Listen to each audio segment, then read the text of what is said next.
चंद्रयान-3 ने लगभग 2/3 दूरी तय कर ली है, यानी चंद्रमा का लगभग 66% सफर हमारा यान पूरा कर चुका है। अब ये चंद्रमा की कक्षा में आज यानी 5 अगस्त को शाम करीब 7 बजे प्रवेश करेगा। इसरो ने शुक्रवार को इसकी जानकारी दी है। आज का दिन इसरो के लिए किसी परीक्षा की घड़ी से कम नहीं है। आज एक छोटी सी गलती पिछले 3 सालों की मेहनत पर पानी फेर सकती है। इसीलिए शुक्रवार को इसरो ने कहा था कि चंद्रयान-3 के लिए कल का दिन बेहद जरूरी है। चंद्रयान-3 के सामने कुछ दिक्कतें आ सकती हैं, जिनकी वजह से इसको बेहद डराने वाला दिन भी कहा जा रहा है। आज जो सबसे बड़ा खतरा है वो है चंद्रयान-3 का गलत ऑर्बिट में चले जाना। अगर चंद्रयान की गति थोड़ी सी भी ज्यादा हुई तो वो चांद की कक्षा को छोड़कर गहरे अंतरिक्ष में निकल सकता है। चंद्रमा की ग्रेविटी पृथ्वी की ग्रेविटी से 6 गुना कम है, इसीलिए चंद्रयान-3 की गति भी कम करनी पड़ेगी, नहीं तो वो चंद्रमा के ऑर्बिट को पकड़ नहीं पाएगा। अगर ऐसा हुआ तो हमारी 3 साल की मेहनत पर पानी फिर जाएगा।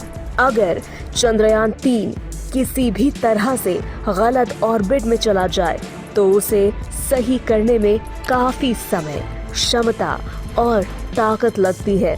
ऐसा करते समय मिशन के पूरे टाइम टेबल और लागत पर असर पड़ता है। ईंधन कम हो जाता है।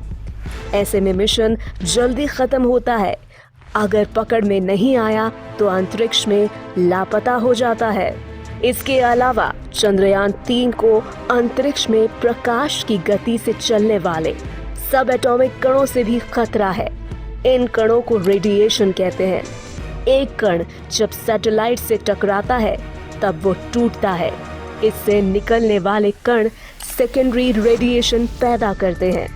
इससे सैटेलाइट या स्पेसक्राफ्ट के शरीर पर असर पड़ता है।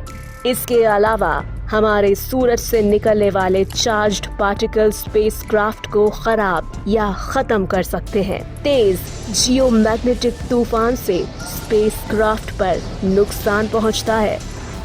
अंतरिक्ष की धूल यानी स्पेस डस्ट, इन्हें कॉस्मिक डस्ट भी बुलाते हैं। ये स्पेसक्राफ्ट से टकराने के बाद प्लाज्मा में बदल जाते हैं। ऐसा तेज गति और टक्कर की वजह से होता है। इनकी वजह से अंतरिक्ष यान खराब भी हो सकता है। लेकिन अंत में आपको खुशी की बात भी बता दे, अगर चंद्रयान-3 आज चांद की ऑर्बिट में नहीं जा पाता तो इसरो ने इसका भी पूरा इंतजाम कर रखा है। अगर ऐसा चंद्रयान नहीं कर पाता है तो घबराने की जरूरत नहीं है। अगर ऐसा होता है तो चंद्रयान 3.69 लाख किलोमीटर से वापस धरती की 5वीं ऑर्बिट के पैरोसी यानी 236 किलोमीटर में 230 घंटे में आ जाएगा। यानी करीब 10 दिन के बाद चंद्रयान-3 वापस पृथ्वी की कक्षा में होगा।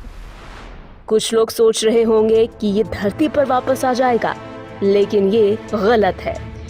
ये धरती पर वापस नहीं आएगा, बल्कि वहां वापस जाएगा जहां से 5वां चक्कर पूरा करने के बाद ये चांद के लिए लंबे हाईवे पर निकला था। इसके बाद इसरो पृथ्वी की 5वीं कक्षा से चंद्रयान-3 को चांद पर भेजने का एक और प्रयास करेगा। साथ ही बता दें, चंद्रयान-3 के चारों तरफ सुरक्षा कवच लगाया गया है, जो अंतरिक्ष में प्रकाश की गति से चलने वाले रेडिएशन और अंतरिक्ष की धूल से इसको बचा लेगा। तो घबराने की जरूरत नहीं है।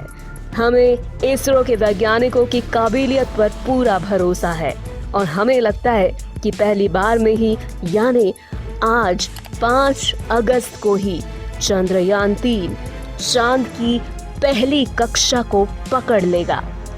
हम इसके लिए प्रार्थना करते हैं और आप सब से भी प्रार्थना करने के लिए निवेदन करते हैं।